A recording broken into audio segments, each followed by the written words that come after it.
Hi friends, welcome to cine family 2. TV serial actor Vishnukant ప్రస్తుతం ప్రముఖ star మా ఛానల్లో ప్రసారమవుతున్న గుండె నిండా గుడిగంటలు సీరియల్లో హీరో బాలు క్యారెక్టర్లోను అండ్ అలాగే జెమినీ టీవీ ఛానల్లో ప్రసారమవుతున్న మా ఇంటి దేవత సీరియల్లో హీరో మాధవ్ క్యారెక్టర్లో చాలా అద్భుతంగా నటిస్తూ తమకంటూ ప్రత్యేకమైన గుర్తింపును సంపాదించుకున్నారు.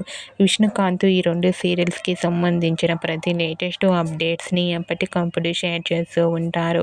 అయితే రీసెంట్గా మా ఇంటి దేవత సీరియల్ హీరో విష్ణుకాంత్ తన సీరియల్ షూటింగ్ లొకేషన్ లేటెస్ట్ ఫొటోస్ను షేర్ చేశారు. ఆ ఫొటోస్లో విష్ణుకాంత్ షూటింగ్లో పాల్గొంటూ చాలా బిజీగా కనిపించారు. ఆ ఫొటోస్ చూసిన వారంతా సూపర్ అండ్ నైస్ పిక్స్ అంటూ your acting is super Vishnukant అంటూ కామెంట్ చేస్తున్నారు. మీకు కూడా మా ఇంటి దేవత serial hero Vishnukant shooting location latest photos మీకు నచ్చినట్లయితే మీ అభిప్రాయాన్ని మీ కామెంట్ రూపంలో తెలియజేస్తూ లైక్ చేయండి, షేర్ చేయండి. మరిన్ని ఇంట్రెస్టింగ్ అండ్ లేటెస్ట్ అప్డేట్స్ కోసం మా సినీ ఫ్యామిలీ 2 ఛానల్ని సబ్స్క్రైబ్ చేసుకోండి.